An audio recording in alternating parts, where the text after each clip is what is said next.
What the hell? What? E? Dollar bill, y'all. It's raining. E. Okay, Mr. E has been bothering me for a while because we do all these English words, but he says it's not making him any money. So today we're going to learn 7 financial words that you should learn in order to help you make more money. E. That's not how you spell dollar. It's D-O-L-L-A-R. That worm's crazy. Look, he's got money in his eyes. He's not thinking. So seriously today, I've read things before, and what they've said is if you don't understand the language of money, you're going to have problems with money. So even though we're an English site, we're going to do our best to teach you English and a little bit of finance. So we can have some fun and learn a little, right? Not just English, a little more. So let's go to the board. I have 7 things written up here. And some of you have never seen these before, or a few you're going to ask me questions about. And it's my job, in which I will fulfill, that means I will do it, to teach you what they are. A lot of people, English speakers, whatever, and wherever you are in the world, get involved with investments. And this is what we're talking about. Taking your money and investing it. That means putting into something else to make more money for you. Those investments can be real estate, which is land and houses. They can be bonds, which are basically loans that you can get, or governments are looking for money, or corporations are looking for money to do more business. So they give out a bond and it pays a certain amount of interest so you can make money for lending it to them. Just like when you go to the bank and ask for a loan, except now you are the bank. Cool? All right. The next thing we're going to talk about stocks and shares. I'll keep it brief.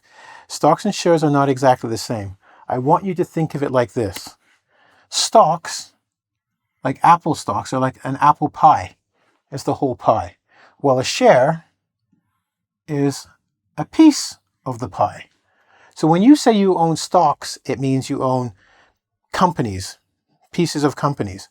When you talk about shares, it's how much or what percentage of the company you own. That's what basically an investment is. So we're investing in stocks, which is companies.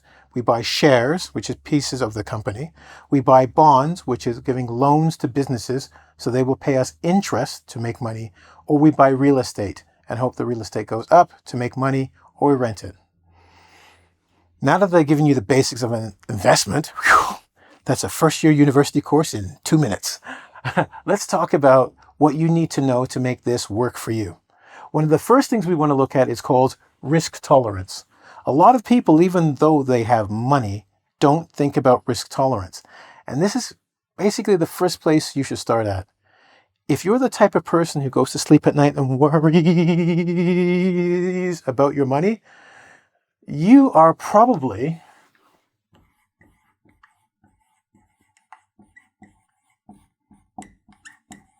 you're a conservative investor. You want your money to be safe so you can sleep at night and not worry. You will probably invest in things, I'm saying you have to, but you will probably like investing more like bonds or very safe stocks like electricity stocks because the government kind of backs it. Or you might want to invest in stocks like an Apple or a car stock because they don't move up very much, but they're very, very safe and they've been around a long time. Okay?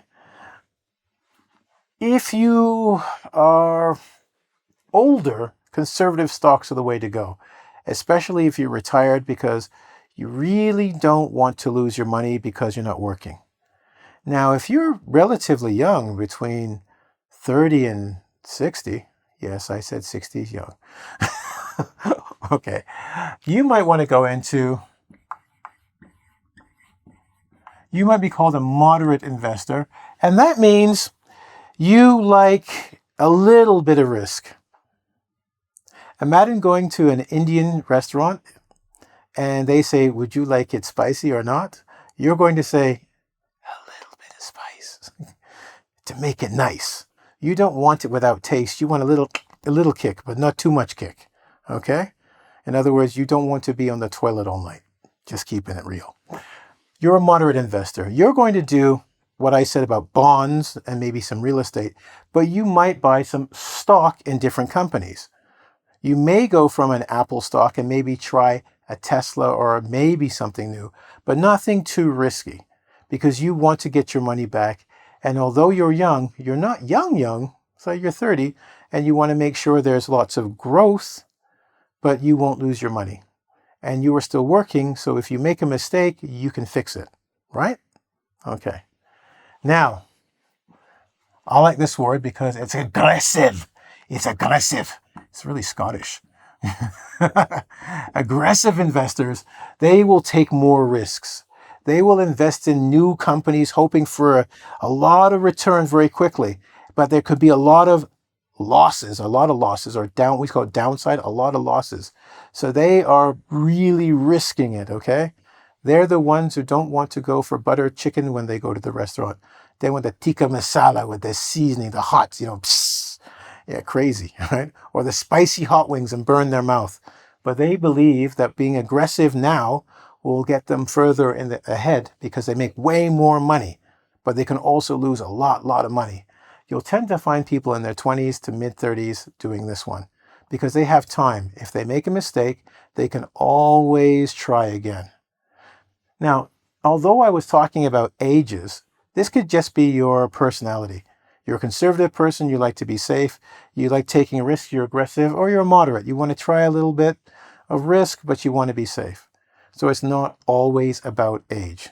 It's how you think and feel, basically. So the first thing you want to discover is, what is my risk tolerance? How do I sleep at night when I know my money is in conservative investments, moderate investments, or aggressive investments? Choose your style and then go with it. Try not to choose something that's too aggressive or too much risk for you, because in the long run, it won't be worth it. You'll be worrying too much and you'll make too many mistakes trying to fix the mistakes you've made. Okay, so let's look at assets and liabilities. I know I put it as one word, but they basically go hand in hand. So what do I mean? When you talk about an asset, it's something you have that has significant value.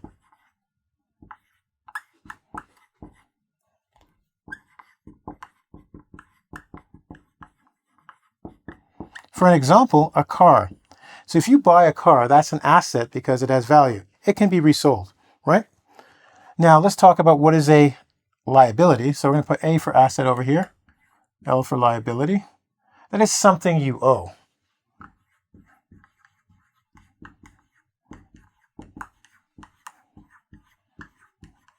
Like a loan. And we can go back to the same car example because as I own a car, it is an asset. So if I have a financial statement that will say list your assets, the car would be there as something that's mine. On that same paper, I could have the car as a liability because I took out a loan to get the car and that loan has not been paid back. So that loan must be paid back or I don't really own the car. So it is a liability, right? At some future date, I will pay it off. So you have to take a list of your assets and liabilities, right? What do you have of significant value for an asset? And what do you have that you still owe on that would be a liability? Okay. Once we talk about assets and liabilities, if we're talking, I mentioned about stocks and bonds and whatnot, real estate, we want to talk about diversification. And, like diverse means different, right? It means diverse means different.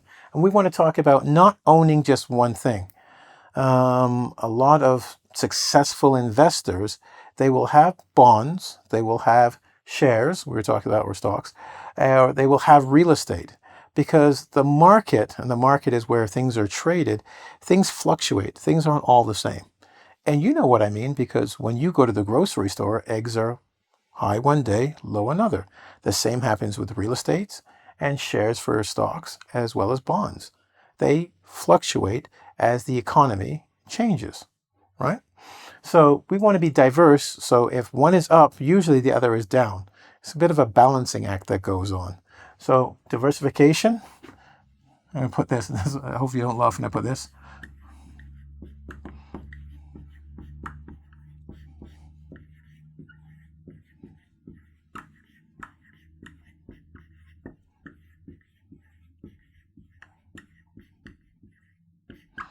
Okay, it's an old saying, don't put all your eggs in one basket. If you imagine having eggs and how fragile they are, they're easy to break, yes? If you put them in a basket and you're walking down the road and you slip, if they're all in one basket, they're all gone. So if you put all of your money into real estate and something goes wrong in that market, you lose all your money. Just as if the stock market goes down all of a sudden and all of your money in stocks, you'll lose it all. And the bond market can also go up and down because countries and companies do funny things, and sometimes those bonds can be worth not that much, right? It is a loan after all, and if they can't pay it back, it means nothing to you when we're talking about bonds. So with the diversification, we want to get different types of investments. And I mentioned it with the conservative investor would probably want safe stocks, and they would probably want more bonds, right? The aggressive investor may have more in the stock market than anything else. It's your choice, but you want to make sure you're diversified. Liquidity. Well, if you look here, I'm going to just put my fingers here and it says liquid. When we talk about liquidity, we talk about how quickly an asset can be turned into money, right? Currency. Think of currency like current for water, and it moves. So when we talk about liquidity, it is how fast an asset can become cash.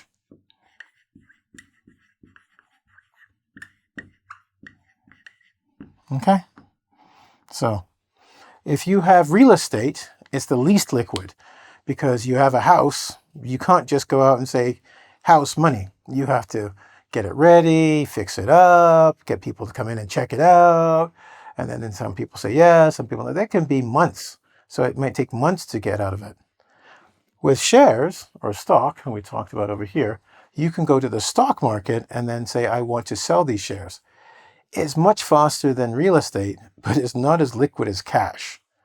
So you want to make sure you have some liquidity in your savings because you never know when you need the money. If it's all in real estate, and remember I said if the market went badly, then you can't get your money out. So you're in a troubled situation. So liquidity is important. How fast can I transfer this asset, right? This thing of significant value into cash if I need to? Because if you have to leave the country or you have to retire, that becomes very, very important, right? So understand how much liquidity you have. Dividends. This is what a company decides they're going to pay you. Now, funny enough, the company might not actually be making money that year, but they could still give a dividend. And some companies can be sitting on a hella ton cash and give you nothing. Apple, anyone? Anyway, so when we look at dividends, how does that work? Well, if they do decide to give you money, depending on, we talked about shares, what amount of shares you own, that's the amount of money you're allowed to get or you're going to be given to you. So if you own 10%, you'll get 10% of that money. If you own 1%, you'll get 1%. So a dividend is shared money, right, among the investors. So they're not just giving it to anyone. So don't walk outside Apple and go, yo, got a dividend. No, shared money for the investors.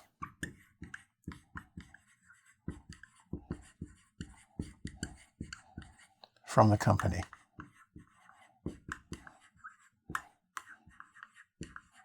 Okay. Now you're going to ask me what this drip thing is here. And I want you to think of a tap. Okay, so just listen and follow me for a second or two and we'll go back. You know when you have a tap at home where the sink and the water drips? It's annoying, right? Just drips, drips, drips. And you know that if the sink is plugged, there's something in the sink, and it drips, that over a while that water can come and flow all over the place, right? And it's terrible. That's terrible in your house, but in dividends, it's a good thing. What is a drip? Well, remember we talked about the dividends, that divided money? Well, that's per share, okay? Now, for companies that have drips, what they say is, let's say you have a dividend for $1. But it's $1.10, let's say, and the share is $1.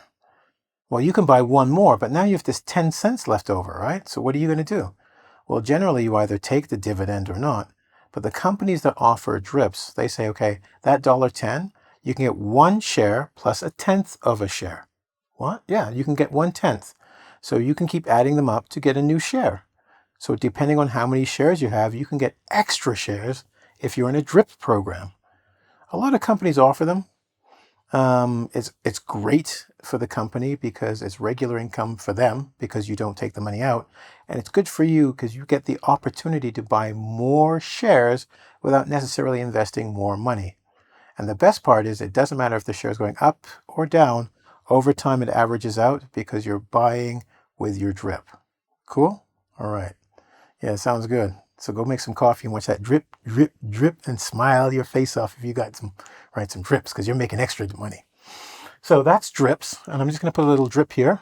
So you remember this drip one day is going to make itself a whole big share for you. Patience and intelligence. Told you you're going to learn some stuff here. Okay, too excited. Now, R.O.I. Run, Oliver, run. No, that's not what it means. R.O.I. means your return on investment.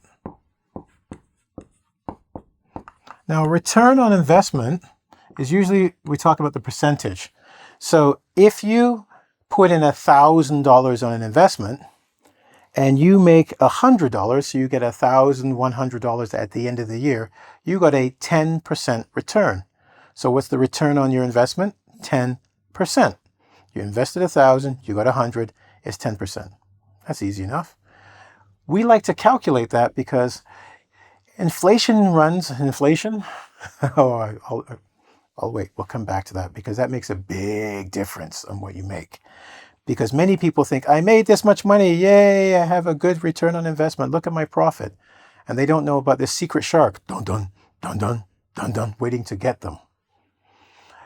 But how we can figure out, because you might want to know, okay, I made 10% this year, okay, on 1,000. Well, how long is it going to take me to make my 1,000 back, to double my money? This has to do with the rule of 72. What? That's a funky number. Don't know where they got it from, but just listen. Wait. When you take this percentage of your return on investment and you divide it into 72, it will tell you how long it will take you to double your money. Go on, I'm listening. Okay, so for example, if you were to make 6% on your return on investment, it would take, hold on, 6 divided by that, carry the 2, no. Shh, don't look. Where's my calculator? I can't figure this stuff out. I was never good at math.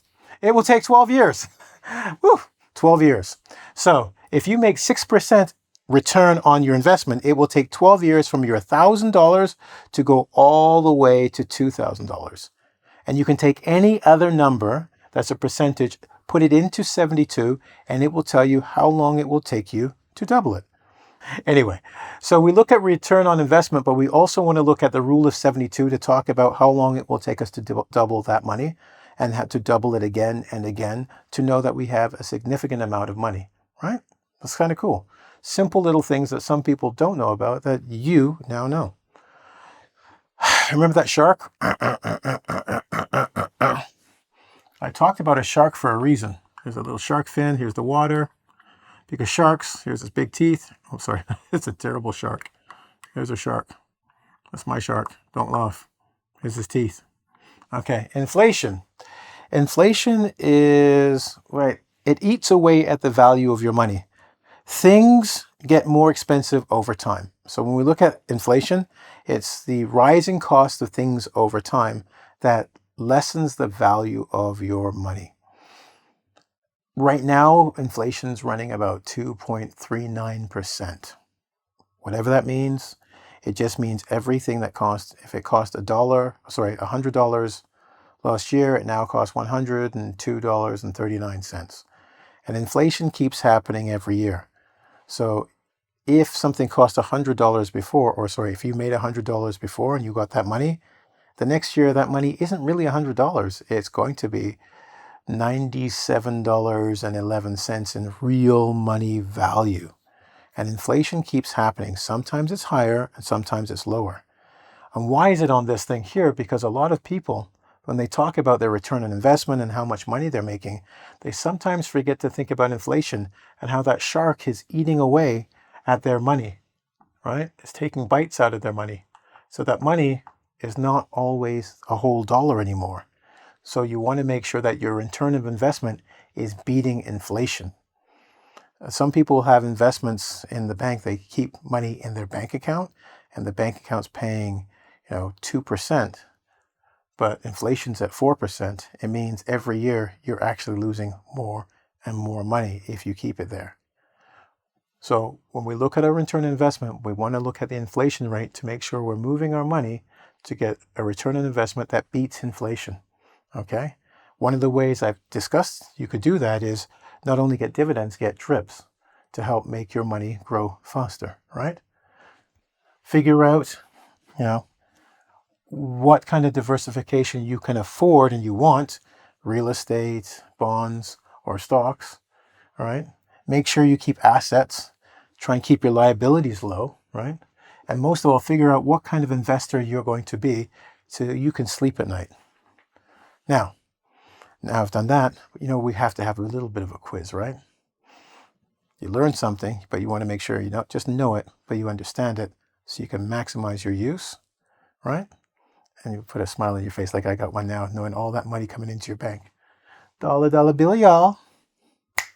All right, so let's do the quiz, and I have a little bit of a surprise for you, and you'll see what that is shortly.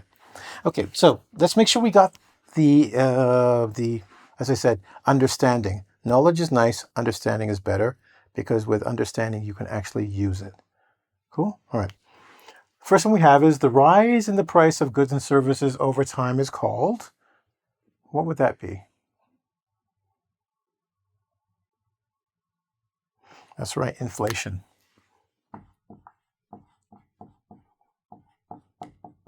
You can think of it like a balloon that gets bigger and bigger over time, never getting smaller, right? Now, Virgie has all her money in real estate, so she doesn't have a lot of, what would that be?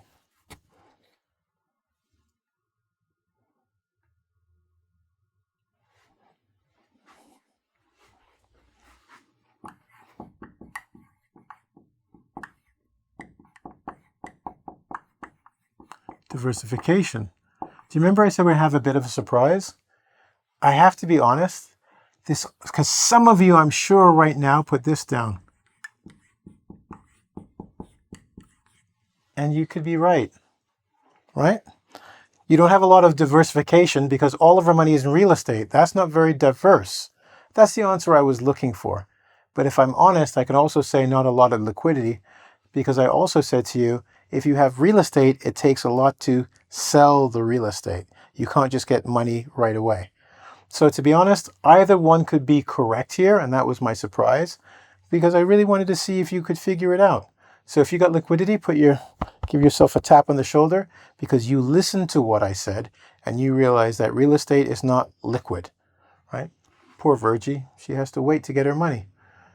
But you can also put diversification, because if you're all one thing, there's no diversification. So good on you if you got that as well, all right? Let's go to number 3. My something on the sale of my shares was 17%. So what was this? At 17%, I gave you enough time, you should know, it's your return on investment. Okay, her return on investment was 17% for the sale of her shares. Or his shares, whatever. Next, Mr. E is a something investor. He doesn't like too much risk.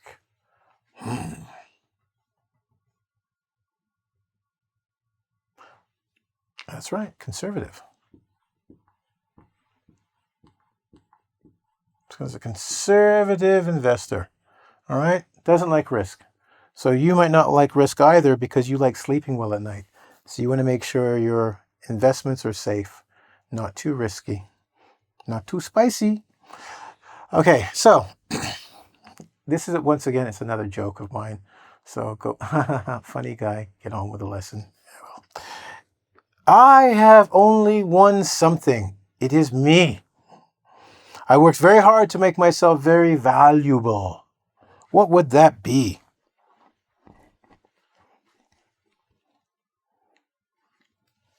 Asset. That's right, ladies. I'm a valuable asset. Yeah, no, not really, not at all. But yeah, and so are you. Because if you're actually here studying English and trying to learn finance from an English site, you are a very rare individual that makes you very valuable, and you are an asset. Mwah, to you. Okay? What about number 6? Apple pays regular something to its investors. What does Apple pay? Oh, I'm sorry. There's also Apple Pay, where you pay with stuff, but that's not part of this lesson. Okay, dividends. Remember we talked about the money a company can decide to give to its investors? Dividends. So it pays regular dividends, right, as an incentive to buy more Apple stock. An incentive means a reason to do something. And finally, Elena likes something, so she keeps money instead of investments. What does Elena like that she keeps money instead of investments? What could that be? Well, she likes to be able to use her money whenever she wants, so it's probably liquidity. Remember we talked about that? Liquidity is the ability to change an investment into money as fast as you can do that. So my friends, I'm sure you got 7 out of 7. And then when next we meet, you will be millionaires. You will invite me to your houses, buy me fine dinners, and we will talk and laugh at the good life you've created from this particular lesson. Just this lesson, nothing more. You need no more. I'm joking. But anyway, before I go, I want you to, and here's what the test for this time of your homework. Try and see how you can use these words in your actual life. What do you mean, James? It's really easy. Just think of the investments you have, if you have any. Are they conservative? Are they moderate? Are they aggressive? So you're looking at your risk tolerance. Let's talk about dividends. Are you getting any? Do you have any dividends? Do you have any drips? You're going to start going, whoa, hold on a second. I need to talk to my financial advisor. Maybe you do. And I will see you soon on TV as a rich person saying, and I learned it all from engVid. Anyway, listen, I would like you to either go on the bottom here. Oh yeah, please do this here.